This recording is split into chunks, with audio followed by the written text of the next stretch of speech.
శ్రీశైలం దట్టమైన నల్లమల అరణ్యంలో శివుడు మల్లికార్జున స్వామి జ్యోతిర్లింగంగా, పార్వతీదేవి భ్రమరాంబికాదేవి శక్తిపీఠంలా ఒకే చోట ఏర్పడిన ఒక గొప్ప చరిత్ర కలిగిన క్షేత్రమే శ్రీశైలం. ఒకసారి మీరు శ్రీశైలానికి గనక వస్తే ఒకే చోట జ్యోతిర్లింగం, శక్తిపీఠాలు దర్శనం చేసుకోవచ్చు. ఆంధ్రప్రదేశ్, తెలంగాణ బోర్డర్లో ఉన్న ఈ శ్రీశైల క్షేత్రం కృష్ణానది చుట్టూ నల్లమల పర్వతాల మధ్యలో పెద్ద పులులు, చిరుత పులులు తిరిగే అరణ్యంలో ఉంటుంది. శ్రీశైలం వెళ్ళాలి అంటే దట్టమైన నల్లమల ఫారెస్ట్లో ఈ ఘాట్ రోడ్లో అందమైన అడవులను చూస్తూ వెళ్లాల్సిందే. అయితే శ్రీశైలంలో శివపార్వతులు జ్యోతిర్లింగం అలాగే శక్తిపీఠంగా ఎలా వెలిశారు అనే విషయాన్ని ఈ వీడియోలో క్లియర్గా ఎక్స్ప్లెయిన్ చేస్తాను. ఎక్కడ స్కిప్ చేయకుండా వినండి. శ్రీశైలంలో జ్యోతిర్లింగం ఎలా ఏర్పడింది అనడానికి కొన్ని స్టోరీస్ అయితే ప్రచారంలో ఉన్నాయి. అవేంటంటే, పూర్వం శిలాదుడు అనే ఒక మహర్షి ఉండేవారు. ఆయనకి 2 పిల్లలు కావాలని చెప్పి శివునికి శ్రీశైలం కొండల్లో ఒంటి కాలిపై నుంచుని తపస్సు చేశారు. మహర్షి తపస్సుకు మెచ్చిన శివుడు తన ముందు ప్రత్యక్షమై నీకేం వరం కావాలో కోరుకో అని అంటారు. అప్పుడు శిలాదుడు నాకు చావులేని 2 కుమారులను ఇవ్వండి అని కోరారు. శివుడు తదాస్తు అంటాడు. అప్పుడు మహర్షికి నంది, పర్వతుడు అనే 2 పిల్లలు కలుగుతారు. 2 కుమారులలో మొదటి కుమారుడు నంది, రెండో కుమారుడు పర్వతుడు. అయితే వాళ్ళిద్దరూ మళ్ళీ తన తండ్రి లాగానే తపస్సు చేస్తారు. శివుడు ప్రత్యక్షమై ఏం వరం కావాలో కోరుకో అని అడుగుతాడు. అప్పుడు నంది నేను ప్రథమ గణాలకు అధిపతిగాను అలాగే మీ వాహనంగాను ఉండాలి అని కోరుకుంటాడు. శివుడు తదాస్తు అంటాడు. అప్పటి నుంచి నంది మహాశివుని వాహనంగా ఉంటారు. తర్వాత పర్వతుడు కూడా ఇలా కోరుకుంటాడు. స్వామి, నేను ఇక్కడే ఒక పర్వతంలాగా ఉంటాను, మీరు నాపై కొలువై ఉండాలి అని కోరుకుంటాడు. శివుడు తదాస్తు అని అక్కడే జ్యోతిర్లింగంగా వెలుస్తాడు. ఈ శిలాదుడి కుమారుడైన పర్వతుడే ఈ శ్రీపర్వతంగా చెప్పబడ్డాడు. కాలక్రమేణా శ్రీపర్వతం కాస్త శ్రీశైలంగా మారింది. ఇక రెండో స్టోరీ ఏంటంటే, శివపార్వతులు ఇద్దరు కుమారస్వామి గణేశునికి వివాహం చేయాలి అనుకుంటారు. కానీ ఇద్దరిలో ఎవరికి ముందు చేయాలి అనే ఒక ప్రశ్న వచ్చింది. అలాగే వీళ్ళిద్దరు కూడా నాకు ముందు అంటే నాకు ముందు అని చెప్పి వారించుకున్నారు.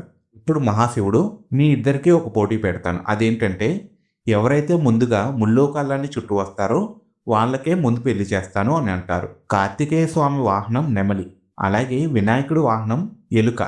కాబట్టి కార్తికేయుడే గెలుస్తాడని చెప్పి అందరి దేవతలు అనుకున్నారు. వెంటనే కార్తికేయుడు తన వాహనమైన నెమలిని తీసుకుని బయలుదేరుతాడు. కానీ వినాయకుడు మాత్రం అక్కడే ఉన్న శివపార్వతుల చుట్టూ 3 ప్రదక్షిణలు చేస్తాడు. అసలు గణేశుడు అలా ఎందుకు చేస్తున్నాడు అనే విషయం శివపార్వతులకు అర్థం కాదు. ఇప్పుడు శివుడు ఏంటి గణపయ్య అలా తిరుగుతున్నావు అని అడుగుగా, విఘ్నేశ్వరుడు మీరే కదా ప్రపంచం చుట్టూ తిరగమన్నారు, అమ్మా నాన్నల్ని మించిన ప్రపంచం ఇంకేం ఉంటుంది అని వాళ్ళతో అంటాడు. ఈ సమాధానాన్ని విన్న శివపార్వతులు నిజమే కదా అని అనుకుంటారు. అంతలోనే కుమారస్వామి ప్రపంచం మొత్తం తిరిగి వచ్చేస్తాడు. కానీ అప్పటికే విఘ్నేశ్వరుడు అక్కడే ఉంటాడు. శివపార్వతులు కూడా విఘ్నేశ్వరుడు గెలిచాడు అని చెప్పేస్తారు. ఆ తర్వాత విఘ్నేశ్వరుడికి సిద్ధి బుద్ధిలతో కళ్యాణం జరిపిస్తారు. కానీ కష్టపడి ముల్లోకాలు తిరిగి వచ్చిన కుమారస్వామికి మాత్రం చాలా బాధ అనిపిస్తుంది. ఆయన అలిగి క్రౌంచ పర్వతానికి వెళ్ళిపోతాడు. దారి మధ్యలో శ్రీశైల పర్వతం మీద ఆగుతాడు. అప్పుడు అమ్మవారు ఎలాగైనా సరే కుమారస్వామిని తిరిగి కైలాసానికి తీసుకురావాలని చెప్పి వెళ్తుంది.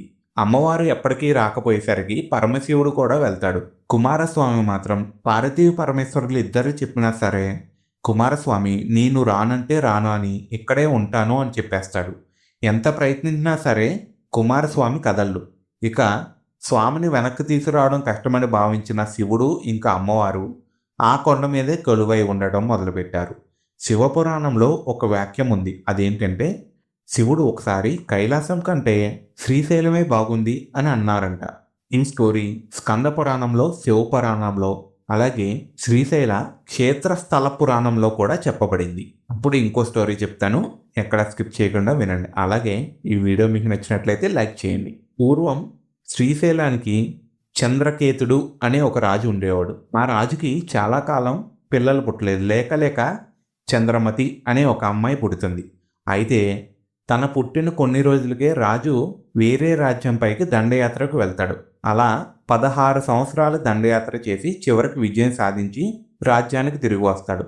రాగానే ఆయన రాజ్యంలో అతి సౌందర్యవంతి అయిన ఒక కన్య కనిపిస్తుంది. తన మీద కోరిక ఏర్పడుతుంది. రాజు వెళ్ళి ఆ అమ్మాయి చేయి పట్టుకుని బలవంతం చేయబోగా భార్య వచ్చి రాజు ఆపి తను మన కూతురు అని చెప్తుంది. అయినప్పటికీ రాజు వినకుండా ఆమెను బలవంతం చేస్తాడు.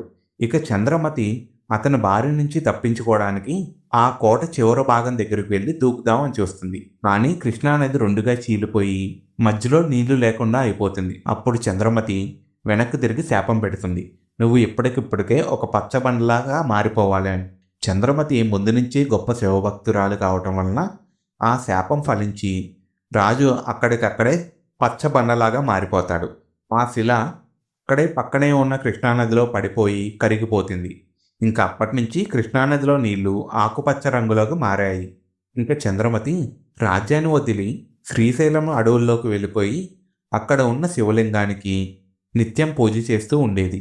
అలాగే శివనామస్మరణ చేస్తూ ఉండేది. అలా ఆ శివలింగాన్ని మల్లెపూలతో పూజించేది కనుక ఆ జ్యోతిర్లింగానికి మల్లికార్జున స్వామి జ్యోతిర్లింగం అని పేరు వచ్చింది. మల్లిక అంటే మల్లెపూల దండ, అర్జున్ అంటే శివునికి ఇంకో పేరు. ఇప్పుడు భ్రమరాంబికాదేవి శక్తిపీఠం గురించి చెప్తాను, ఎక్కడ స్కిప్ చేయకుండా వినండి. సతీదేవి దక్ష ప్రజాపతి కూతురు. సతీదేవి శివుడిని ఇష్టపడి పెళ్లి చేసుకుంటుంది. కానీ దక్షుడికి శివుడంటే అస్సలు ఇష్టం ఉండదు కాబట్టి సతీదేవిని దూరంగా పెడతాడు. ఒకసారి దక్ష ప్రజాపతి ఒక యజ్ఞాన్ని చేపిస్తాడు. ఆ యజ్ఞానికి అందరి దేవతలని పిలిచి సతీదేవిని అలాగే పరమశివుడిని పిలవడు. కానీ సతీదేవి మాత్రం మా నాన్నగారే కదా అని చెప్పి ఆ యజ్ఞానికి పిలవకపోయినా వెళ్తుంది. అప్పుడు దక్ష ప్రజాపతి నేను పిలవకపోయినా వచ్చావు అని చెప్పి అందరి ముందు సతీదేవిని అలాగే మహాశివుడిని అవమానించడం మొదలు పెడతాడు. అదంతా విని భరించలేక సతీదేవి తనలో ఉన్న అగ్ని ద్వారా తన శరీరాన్ని కాల్చుకుని అక్కడికక్కడే శరీరాన్ని చాలిస్తుంది. అప్పుడు శివుడికి కోపం ఇంకా అలాగే బాధ రెండు తండుకుంటూ వచ్చేస్తాయి. శివుడు సతీదేవి దేహాన్ని పట్టుకుని ప్రపంచమంతా తిరుగుతూ శివతాండవం చేస్తూ ఉంటాడు. ఆ తాండవాన్ని చూస్తూ అందరూ భయపడిపోతూ ఉంటారు. ఆయన తాండవం వల్ల పెద్ద ముప్పు ఉందని గ్రహించిన విష్ణుమూర్తి తన చక్రాన్ని సతీదేవి దేహం పైకి విసిరేస్తాడు. ఆ చక్రం దాటికి సతీదేవి దేహం 51 ముక్కలుగా అవుతుంది. ఆ ముక్కలన్నీ భూమి మీద పడతాయి. సతీదేవి శరీర భాగాలు 51 ప్రాంతాల్లో 51 శక్తిపీఠాలు అయ్యాయి. మన భారతదేశంలో 18 చోట్ల ఈ భాగాలు పడ్డాయి. అందుకని మన భారతదేశంలో 18 శక్తిపీఠాలు ఉన్నాయి. సతీదేవి మెడ భాగం శ్రీశైలంలో పడింది. అందుకే అక్కడ శక్తిపీఠం ఏర్పడింది. నిజానికి జ్యోతిర్లింగాల కన్నా ముందే ఈ శక్తిపీఠం ఏర్పడింది. అయితే శ్రీశైలంలో ఏర్పడిన ఈ శక్తిపీఠానికి భ్రమరాంబ అనే పేరు ఎలా వచ్చిందంటే స్కాంద పురాణం ప్రకారం పూర్వం అరుణాసురుడు అనే ఒక రాక్షసుడు ఉండేవాడు. అతడు బ్రహ్మదేవునికి తపస్సు చేసి ఒక వరం పొందాడు. అదేంటంటే 2 కాళ్ళున్న 4 కాళ్ళున్న ఏ జీవి కూడా నన్ను చంపకూడదు.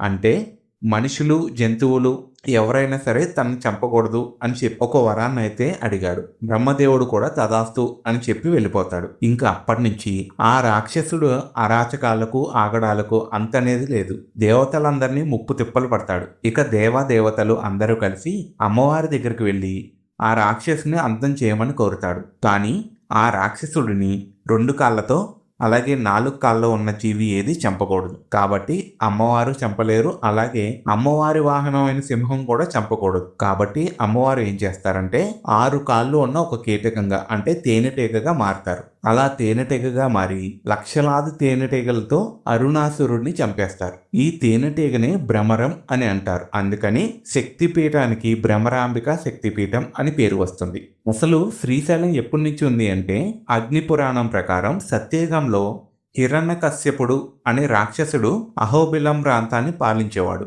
హిరణ్యకశ్యపుడికి ప్రహ్లాదుడు అనే ఒక కొడుకు ఉండేవాడు.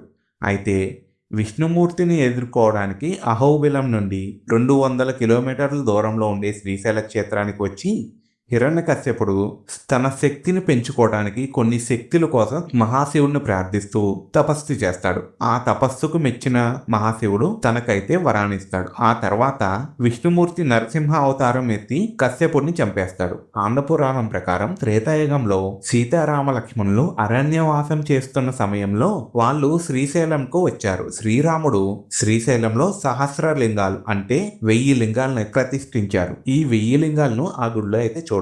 అలాగే సీతాదేవి ప్రతిష్ఠించిన లింగం ఆలయం లోపల ఉంటుంది. ఇంకా తర్వాత ద్వాపర యుగంలో పాండవులు అరణ్యవాసం చేస్తున్న సమయంలో యుద్ధం కోసం శక్తుల్ని పోగు చేసుకోవడానికి పాండవులు శ్రీశైలంలో ఒక్కొక్కరు ఒక్కొక్క లింగాన్ని ప్రతిష్ఠించారు. ఇలా 5 లింగాలను అయితే ప్రతిష్ఠించారు. 5 లింగాలు కూడా మీరు శ్రీశైల క్షేత్రంలో చూడవచ్చు. ఇక కలియుగం విషయానికి వస్తే కలియుగంలో దత్తాత్రేయ స్వామి శ్రీశైలానికి వచ్చి ధ్యానం చేశారు. ఇప్పటికీ శ్రీశైల ఆలయంలో ఒక పెద్ద వృక్షం ఉంటుంది. ఆ వృక్షం పేరే దత్తాత్రేయ వృక్షం. అలాగే ఆది శంకరాచార్యులు కూడా శ్రీశైలం వచ్చారు. దీన్ని బట్టి ఏమర్థమవుతుందంటే శ్రీశైలం ఇప్పటిది కాదని, సత్యయుగం నుంచి కలియుగం వరకు భక్తుల చేత పూజలు అందుకుంటుంది. ఈ వీడియో మీకు నచ్చినట్లయితే లైక్ చేయండి, షేర్ చేయండి, అలాగే సబ్స్క్రైబ్ చేసుకోండి.